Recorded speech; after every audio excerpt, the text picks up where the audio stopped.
आपको पता ही है कि अभी आपका एंट्रेंस एग्ज़ाम आने वाला है, उसके लिए बहुत ज़्यादा टाइम आपके पास नहीं है। मैक्सिमम आपके पास सिर्फ़ और सिर्फ़ 3 महीने हैं, ठीक है? ये 3 महीने आपके लिए बहुत ज़्यादा इम्पोर्टेंट है। अगर आपको अच्छी कॉलेज चाहिए तो आपको अच्छी रैंक लानी पड़ेगी। नहीं तो अगर आप बहुत मेहनत भी कर रहे हो, तो भी आपका वो वेस्ट चला जाएगा। आपको अच्छी रैंक नहीं मिलेगी तो अच्छी कॉलेज नहीं मिलेगी, ठीक है? मेहनत करना तो इम्पोर्टेंट है ही, साथ ही में मेहनत कैसे करनी है, कहाँ पे करनी है, कौन से सब्जेक्ट को कितना इम्पोर्टेंस देना है ताकि आप एग्ज़ाम में अच्छा कर पाओ, ये भी जानना आपको ज़रूरी है। साथ ही में कौन से ऐसे मिस्टेक्स हैं, जिसको आपको बिल्कुल भी नहीं करनी है ताकि आपका जो मेहनत है, उसका रिज़ल्ट आपको अच्छी मिले। क्योंकि आपने बहुत बार ऐसा सुना होगा कि बहुत सारे स्टूडेंट ऐसे होते हैं जो बहुत मेहनत करते हैं, स्टार्टिंग से लेके एंड तक बहुत पढ़ाई करते हैं, बहुत मेहनत करते हैं, बट उनका रिज़ल्ट उतना अच्छा नहीं आता है। साथ ही में कभी-कभी आपने सुना होगा कुछ स्टूडेंट के बारे में जो कि ज़्यादा नहीं पढ़ते, ज़्यादा मेहनत नहीं करते हैं, बट उनका रिज़ल्ट बहुत अच्छा आता है। ये क्यों होता है? कौन-सी ऐसी मिस्टेक है जो कुछ स्टूडेंट कर देते हैं जिसकी वज़ह से उनका मेहनत पूरा बर्बाद हो जाता है, उनको अच्छी रिज़ल्ट नहीं मिलती है। आज इस वीडियो में हम बात करेंगे कि कैसे आपको पढ़ाई करनी है, क्या चीज़ आपको करनी है और क्या चीज़ आपको बिल्कुल भी नहीं करनी है, कौन से ऐसे मिस्टेक्स हैं जो आपको अवॉइड करनी है। क्योंकि ये 3 महीना आपके लिए बहुत ज़्यादा इम्पोर्टेंट है। ये 3 महीना ही आपका डिसाइड करेगा कि आपको कौन-सी कॉलेज मिलती है और अच्छी कॉलेज मिलना मतलब आपका फ्यूचर अच्छा, ये बहुत इम्पोर्टेंट होता ही है। कोई भी कितना भी बोल दे, आप कितनी भी वीडियो में देख लोगे कॉलेज इम्पोर्टेंट नहीं होता है, आपका पढ़ाई इम्पोर्टेंट होता है, वो बात सही है, बट फिर भी कहीं न कहीं अच्छी कॉलेज से पढ़ाई करना, वो हर एक स्टूडेंट का ड्रीम होता है, ठीक है? वो हमारा एम होता ही है। So hello everyone, welcome back to my YouTube channel. कैसे हो आप सब? आई होप कि आप सब बहुत अच्छे होंगे और स्वस्थ होंगे। मैं हूं अनु, नर्सिंग ग्रेजुएट, और ये मेरा यूट्यूब चैनल है। यहाँ पे मैं नर्सिंग से रिलेटेड सारी वीडियोस डालते रहती हूँ, चाहे वो आपके क्लासेस के बारे में हो, नोट्स के बारे में हो, एग्ज़ाम में कैसे लिखना है, एग्ज़ाम से रिलेटेड जितने भी टिप्स होते हैं, मेरे पर्सनल एक्सपीरियंस जो कि मैंने अपने नर्सिंग 4 ईयर के जर्नी में जो मैंने फ़ील किए हैं, वो सारे एक्सपीरियंस, साथ ही में कुछ भी ऐसे अपडेट आते हैं एंट्रेंस एग्ज़ाम से रिलेटेड, तो वो सारी चीज़ें, सारी नर्सिंग से रिलेटेड इन्फॉर्मेशन इस चैनल पे शेयर करती हूँ। अगर आप चैनल पे नए हो तो चैनल को सब्सक्राइब कर लीजिएगा और वीडियो अच्छी लगे तो वीडियो को लाइक ज़रूर कर दीजिएगा। सबसे पहली चीज़ आपको क्या करनी है कि आपको पता है कि एग्ज़ाम 3 महीने के अंदर ही करा दिया जाएगा, ठीक है? 3 महीने से ज़्यादा टाइम तो आपके पास है नहीं। तो सबसे पहली चीज़ जो करनी है वो है आपको अपना एंट्रेंस एग्ज़ाम का सिलेबस पता कर लेना, ठीक है? बिना सिलेबस जाने अगर आप बहुत भी पढ़ाई करोगे तो वो आपके लिए हेल्पफुल नहीं होगी, ठीक है? क्योंकि आपके पास टाइम बहुत कम है। आपने बहुत ऐसी जगह में सुना होगा, बहुत सारे लोग आपको वीडियोस में यही बताएँगे कि 11th और 12th का सिलेबस पूछा जाता है, ठीक है? तो सबसे पहले ये चीज़ क्लियर कर लो कि 11th और 12th का जो सिलेबस है वो बहुत ज़्यादा है, ये तो आपको ऑलरेडी पता ही है। पूरा सिलेबस को आप 3 महीने में कवर तो बिल्कुल भी नहीं कर पाओगे, ठीक है? अगर आप 3 महीने में इसको कवर करने जाओगे, तो वही होगी कि आप बहुत मेहनत तो करोगे, बट एंड में जाके रिज़ल्ट जो है वो आपको अच्छी नहीं मिलेगी। क्योंकि जब बहुत वर्कलोड होता है हमारे ऊपर, बहुत सिलेबस इतना ज़्यादा होता है, तो हम पढ़ते तो हैं, बहुत मेहनत तो करते हैं, बट लास्ट में जाके कन्फ्यूज़ हो जाते हैं। सही से तो किसी टॉपिक को आप नहीं पढ़ पाओगे इतना जल्दी में, ठीक है? इसके लिए आपको सारा कुछ पढ़ने का ज़रूरत नहीं है, इतना ज़्यादा पढ़ने का ज़रूरत नहीं है। आपको सिर्फ़ और सिर्फ़ पहली चीज़ जो करनी है, वो है अपना सिलेबस पता कर लेना। उसके बाद हर एक सब्जेक्ट का, आपको सब्जेक्ट तो पता ही है, physics, chemistry, biology, nursing aptitude और इंग्लिश, ये सारे 5 सब्जेक्ट से आपको क्वेश्चन आने वाले हैं। तो ये सारे सब्जेक्ट के सिलेबस आप पता कर लो, उसके बाद उसको सब जो सिलेबस है, उसको नोट डाउन कर लो, ठीक है? ये आपको अगर आपके पास सिलेबस है, तो वो आपको रिमाइंड कराते रहेगा कि आपको कितना पढ़ना है, ठीक है? सिलेबस का होना बहुत ज़्यादा ज़रूरी है। बिना सिलेबस का पढ़ने का मतलब वही हो गया कि आपको रास्ता नहीं पता है, एंड भी नहीं पता, बस आप चले जा रहे हो, ठीक है? ये नहीं करनी है, क्योंकि आपके पास उतना टाइम है नहीं वेस्ट करने के लिए कि आप इतना कुछ पढ़ो, ठीक है? आपके पास लिमिटेड टाइम है, तो आपको लिमिटेड चीज़ें ही पढ़नी है, अपना सिलेबस ही पढ़ना है। अपना एंट्रेंस एग्ज़ाम का सिलेबस पता करके आपको सिर्फ़ सिलेबस पढ़ना है, ठीक है? ये बहुत ज़्यादा हेल्पफुल रहेगी। और वो जो कहते हैं ना कि बच्चे बहुत कम ही पढ़ रहे थे बट उनका तो रैंक बहुत अच्छा आया, तो वो सारी चीज़ें यहीं पे काम आती है कि अगर जो बच्चे होते हैं बहुत मेहनत कर रहे हैं, बहुत पढ़ रहे हैं, बट उनको सिलेबस अच्छे से पता नहीं है, बस वो पढ़े जा रहे हैं। 11-12 का पता है कि पूछा जाएगा तो वो पढ़े जा रहे हैं, ठीक है? दिन-रात मेहनत कर रहे हैं, बट लास्ट में उनका रिज़ल्ट बहुत अच्छा नहीं आता है। जितना उन्होंने मेहनत किया है उतना अच्छा नहीं आता है। और यहाँ पे दूसरे बच्चे जिन्होंने सिलेबस के अकॉर्डिंग पढ़ाई की है, उतना ज़्यादा उन्होंने मेहनत की नहीं, बट उनका रिज़ल्ट अच्छा आया। तो कारण यही रहता है, यही रीज़न है कि वो सिलेबस के अकॉर्डिंग पढ़ते हैं, ठीक है, अपना टाइम को सही जगह पे यूटिलाइज करते हैं। सो आपको भी यही करनी है, आपको गलती नहीं करनी है, बिना सिलेबस का आपको पढ़ाई नहीं करनी है। सबसे पहला चीज़ जो है आपका एग्ज़ाम का प्रिपरेशन का, वो स्टार्ट आपको ऐसे ही करनी है कि सबसे पहले आपको अपना सिलेबस पता कर लेना है। जब आपको सिलेबस पता हो जाएगा तो आगे की जो प्रिपरेशन है उसमें आपको बहुत ज़्यादा हेल्प हो जाएगी। आपको पता चल जाएगा कि आपको कौन सा सब्जेक्ट को कितना टाइम देना है, ठीक है? क्योंकि आपको फिजिक्स, केमिस्ट्री, बायोलॉजी और इंग्लिश के बारे में पता है ऑलरेडी, बट जो आपके लिए न्यू है वो है नर्सिंग एप्टीट्यूड। ये इसके बारे में 11-12 में आपको कहीं इतना कुछ पता होता ही नहीं है हम स्टूडेंट को, ये हमारे लिए बिल्कुल नया होता है। इसका सिलेबस भी थोड़ा-सा ज़्यादा ही होता है बाकी से, ठीक है? तो इसमें और बायोलॉजी में ये आपको ज़्यादा टाइम देना है अपना, ठीक है? ये सारा चीज़ आपको कैसे पता चलेगा, जब आप सिलेबस देख लोगे तो। तो ऐसे ही बिना जाने आपको नहीं पढ़ाई करनी है, आपको अपना सिलेबस के अकॉर्डिंग ही पढ़ना है। अभी जो नेक्स्ट चीज़ आपको करनी है वो है अपना एक टाइम टेबल सेट करना, ठीक है? बहुत सारे स्टूडेंट होते हैं जिनको सुबह में पढ़ना पसंद होता है, बहुत सारे ऐसे होते हैं जिनको रात को पढ़ना पसंद होता है, ठीक है? तो आप यहाँ पे ये कर सकते हो कि कंटिन्यूअस तो अगर आपको सुबह पसंद है या किसी को रात को पसंद है, तो आपको पता है अभी टाइम बहुत कम है, तो कम से कम 4 घंटे 5 घंटे तो आपको पढ़ाई करनी पड़ेगी हर दिन, ठीक है? तो इसके लिए आप कंटिन्यू सुबह में 4 घंटे नहीं पढ़ सकते हो या कंटिन्यू रात को 4 घंटे नहीं पढ़ सकते हो। तो ये अगर आप पढ़ोगे भी तो ये आपका वेस्ट ही चला जाएगा, ये आपके लिए हेल्पफुल इतनी रहेगी नहीं। तो इसके लिए आपको एक प्रॉपर टाइम टेबल बनाना बहुत ज़्यादा ज़रूरी है, ठीक है? तो आप ऐसा कर सकते हो कि अगर सुबह में जब आप उठते हो तो 2 घंटे अपने सेल्फ स्टडी को दे दो, ठीक है? 2 घंटे जो टाइम मिलते हैं आपको सिलेबस पता है, तो कोई भी सब्जेक्ट का एक यूनिट ले लो, वो 2 घंटे में आप उस यूनिट को दो।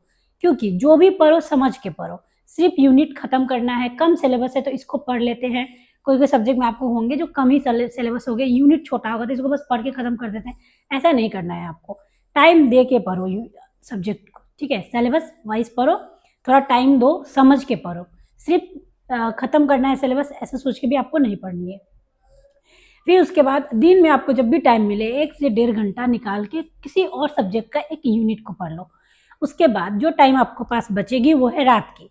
रात में जब आप फ्री होते हो तो कम से कम 2 घंटा, डेली आपको 2 घंटा पढ़ाई करनी है। अगर आपने सुबह में बायोलॉजी पढ़ी, दिन में आपने केमिस्ट्री पढ़ाई की है, तो आप रात को नर्सिंग एप्टीट्यूड को आप पढ़ सकते हो, ठीक है? वो 2 घंटा आप वो सब्जेक्ट को दे सकते हो। एक यूनिट को ऐसा आपको एक एम बना के चलना ही है हर दिन कि जब भी कोई यूनिट को आप स्टार्ट करते हो तो उसको ख़त्म कर लेना है उसी दिन, ठीक है? ऐसा एक टाइम टेबल आप बनाओ, टाइम टेबल को स्किप बिल्कुल भी नहीं करना है। आपका अगर टाइम है कि सुबह में 2 घंटा पढ़ना है, दिन में मुझे जैसे भी 1.5 घंटा पढ़ाई करनी है, तो वो आपको जैसे भी निकालना ही है, तो ही आपको एक अच्छी रैंक लास्ट में जाके जब आप एंट्रेंस एग्ज़ाम दोगे तो आपका रिज़ल्ट अच्छा आएगा, ठीक है? उसके लिए थोड़ी-सी मेहनत आपको अभी ज़्यादा करनी पड़ेगी क्योंकि टाइम बहुत कम बचा हुआ है, ठीक है? तो यहीं पे बहुत सारे बच्चे ऐसे होते हैं जो कंटिन्यूअस पढ़ाई करते हैं, ठीक है? सुबह में अगर 4 घंटे अगर उनको सुबह पसंद है तो सुबह में ही कंटिन्यू पढ़ लिए, रात को पसंद है सिर्फ रात में पढ़ लिए। ये बहुत ज़्यादा हेल्पफुल नहीं होती है क्योंकि देखो अगर आप एक ही साथ बहुत चीज़ पढ़ोगे तो आप कन्फ्यूज़ भी हो जाओगे, ठीक है? तो ये गलती आपको नहीं करनी है, डिवाइड करके पढ़ो ताकि आपका माइंड भी फ्रेश रहे, रिलैक्स भी रहो आप, ठीक है? इसके लिए आप रूटीन बना लो प्रॉपर, सुबह से रात तक की अपनी सब्जेक्ट डिसाइड कर लो, कौन सा सब्जेक्ट आपको टफ लग रहा है वो आपको सिलेबस से पता चल ही जाएगा। उसके अकॉर्डिंग अगर आपको सुबह में ज़्यादा अच्छा लगता है पढ़ना, सुबह में आप वही सब्जेक्ट को पढ़ो। नर्सिंग एप्टीट्यूड अगर न्यू है आपके लिए तो उसको आप मैं सजेस्ट करूँगी कि जब आपको अच्छा लगता है, सुबह का टाइम अगर पढ़ना पसंद है, सुबह में उसको पढ़ो। वो आपको ज़्यादा क्लियर समझ में आएगा, ठीक है? क्योंकि उस समय आपका माइंड फ्रेश रहता है, ठीक है? तो प्रॉपर रूटीन बना के पढ़ाई करना बहुत ज़्यादा ज़रूरी है ताकि आपका जो सिलेबस है वो कवर हो सके। टाइम बहुत कम है आपके पास इसलिए, ठीक है? बहुत सारे ऐसे स्टूडेंट होते हैं वो टोटली डिपेंड हो जाते हैं अपने कोचिंग पे। अगर उन्होंने कोई भी क्लास ज्वाइन किया हुआ है एंट्रेंस के लिए तो वो टोटली उस पे डिपेंड हो जाते हैं, ठीक है? उस पे आपको फुल्ली डिपेंड नहीं होना है, आपको अपना सेल्फ स्टडी करना है। जो मैंने पहले बताया कि रूटीन बनाना है वो आपको रूटीन फॉलो करनी ही है। अपना सेल्फ स्टडी पे आप जितना टाइम दोगे वो आपके लिए बहुत ज़्यादा हेल्प रहेगी। अगर आपने कोचिंग वगैरह लिया हुआ है तो ठीक है, बट उसके अलावा भी सेल्फ स्टडी आपको करना है, बिल्कुल कोचिंग पे डिपेंड नहीं हो जाना है। और साथ ही में जो नोट्स होता है, बहुत सारा ऐसा कोचिंग आपको मिलेगा, ऐसा ट्यूशन कराया जाता है प्रिपरेशन एग्ज़ाम का, जहाँ पे आपको नोट्स वो लोग प्रोवाइड कर देते हैं।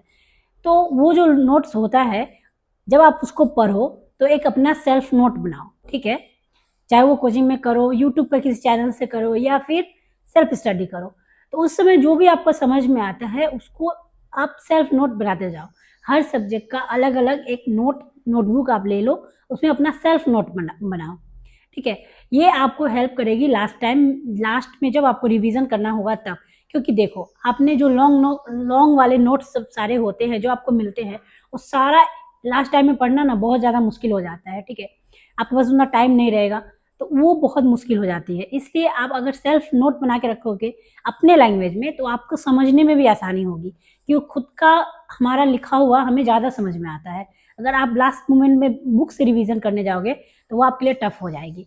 इसलिए जब आप पढ़ते हो तो सिर्फ कोचिंग, सिर्फ यूट्यूब चैनल पे डिपेंड मत रहो, सेल्फ स्टडी करो, ठीक है। सेल्फ स्टडी करने के साथ साथ आप अपना जो नोट्स है वो सेल्फ नोट बनाते रहो शॉर्ट में, ठीक है। बहुत लंबा मत बनाओ, शॉर्ट नोट्स बनाते रहो, ठीक है। ये आपको एंड में जब आप रिवीजन करोगे तो आपके लिए बहुत ज़्यादा हेल्पफुल होगी। और इतना करने के बाद आपको क्या करना है कि बहुत सारे ऐसे बुक्स भी आते हैं। सो ये बुक है, इसको आप रेफर कर सकते हो अपनी प्रिपरेशन के लिए। एग्जाम मतलब इसमें थ्योरी भी मिल जाती है, क्वेश्चन पेपर भी मिल जाते हैं, यहाँ से आप क्वेश्चन पेपर की भी प्रैक्टिस कर सकते हो। ये बहुत ज़्यादा हेल्पफुल रहती है, हिंदी और इंग्लिश दोनों में ही है, तो सारे स्टूडेंट इसको खरीद सकते हैं, यहाँ से आप अपनी तैयारी कर सकते हो, ठीक है। बट सेल्फ स्टडी करना बहुत ज़्यादा ज़रूरी है और अपना नोट्स भी ज़रूर बनाना। इसमें बहुत सारे आपको क्वेश्चन मिल जाएंगे, सो आपको क्वेश्चन भी प्रैक्टिस करनी है। 120 मार्क्स का भी आपको पता है एंट्रेंस एग्जाम होता है, इसके लिए 2 घंटे मिलते हैं। तो आप यहाँ से कोई भी एक क्वेश्चन पेपर को लेके उसको सॉल्व करो। जब भी आप सॉल्व करो तो टाइमर लगा के करो, 120 मिनट्स के लिए लगा दो टाइमर। उसके बाद आप क्वेश्चन पेपर सॉल्व करो। क्वेश्चन पेपर आपको सॉल्व करनी है। इससे क्या होगा कि आपको टाइम कैसे मैनेज करना है ये आपको पता चल जाएगा। एग्जाम में आप पैनिक नहीं होगे, आपको पहले से क्वेश्चन पेपर सॉल्व करते रहोगे तो आपको एक प्रैक्टिस हो जाएगी, हैबिट बन जाएगा आपका। जो भी टफ क्वेश्चन है उस पर अटक नहीं जाना है, नेक्स्ट क्वेश्चन में जाते रहना। अगर आपको टफ लग रहा है, समझ में नहीं आ रहा है तो स्किप कर दो, नेक्स्ट क्वेश्चन में जाओ, ठीक है। जब आपके पास टाइम रहेगा तो आप वो क्वेश्चन को वापस से पढ़ के समझ के कर सकते हो, ठीक है। तो इसके लिए आपको क्वेश्चन पेपर आपकी बुक भी रेफर कर सकते हो, यहाँ पे आपको बहुत सारा थियोरी भी मिल जाएगी, साथ में बहुत सारे क्वेश्चन पेपर भी मिल जाते हैं। आप यहाँ से इसको अपनी प्रिपरेशन कर सकते हो, क्वेश्चन पेपर को सॉल्व कर सकते हो, बट टाइमर लगा के करना, ये आपके लिए हेल्प रहेगी एग्जाम के लिए, ठीक है। ये यहाँ से आप प्रिपेयर हो जाओगे, सारी चीज़ें समझ जाओगे कि एग्जाम में कैसे आपको अटेंड करना है अपना क्वेश्चन को, ठीक है। और साथ ही में आपको लास्ट मोमेंट तक वेट बिल्कुल भी नहीं करना है। अभी बहुत सारे स्टूडेंट ऐसे होंगे जो ये सोच रहे होंगे कि अभी एग्जाम का डेट आया नहीं है तो बहुत टाइम है हमारे पास, ठीक है। आपको एंड टाइम के लिए कि अभी जब एग्जाम का डेट अनाउंस हो जाएगा तब पढ़ाई स्टार्ट करेंगे, वहां तक का वेट बिल्कुल भी नहीं करना है। क्योंकि देखो, बहुत सारे ऐसे बच्चे होते हैं जो सोचते हैं कि एग्जाम का डेट नहीं आया तो अभी बहुत टाइम है, हम आराम से प्रिपरेशन कर लेंगे। बट जब एग्जाम का डेट अनाउंस हो जाता है तो आपको पता भी नहीं चलेगा, आपको एक अंदर ही अंदर एक प्रेशर आ जाता है, एक मेंटल आपको उसमें स्ट्रेस आ जाएगी आपके ऊपर कि अभी इतना ही दिन बचा हुआ है। वो बहुत ज़्यादा बेकार होती है, क्योंकि अगर वो आ गई ना आपके ऊपर तो आप पढ़ाई तो करोगे लेकिन उस समय वो हेल्पफुल नहीं होगी, ठीक है। तो एंड टाइम के लिए आपको वेट बिल्कुल भी नहीं करना है। एग्जाम का डेट आने से पहले आपको सारी अपनी सिलेबस कंप्लीट कर लेनी है, क्योंकि एग्जाम का डेट आने के बाद आपको सिर्फ रिवीजन करना है, ठीक है।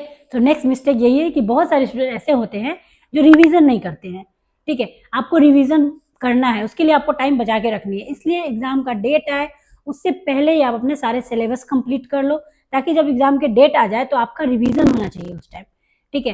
ताकि आपने जितनी मेहनत की है उसका आपको एक अच्छा रिजल्ट आए, इसके लिए रिवीजन करना सबसे ज़्यादा जरूरी है। आप इसको स्किप बिल्कुल भी मत करना।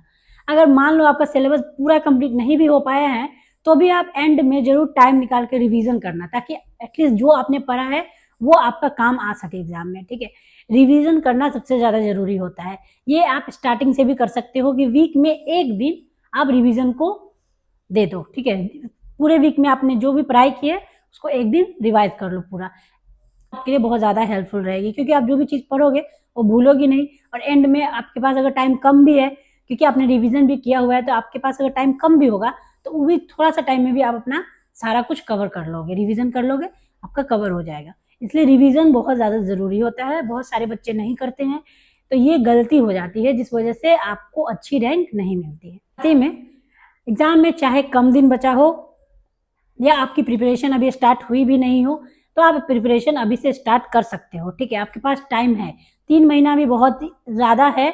अगर आप मेहनत सही से करो, सही डायरेक्शन में करो, रूटीन फॉलो करके करो तो। बट आपको अपने ऊपर टेंशन बिल्कुल भी नहीं लेना है, मेंटल प्रेशर अपने ऊपर नहीं लेना है, क्योंकि अगर आप जहाँ स्ट्रेस ले लोगे एग्ज़ाम का कि अभी टाइम बहुत कम बचा हुआ है, कैसे पढ़ाई होगी, ये आपका एग्ज़ाम का डेट आने के बाद ये प्रेशर आ ही जाता है, ठीक है।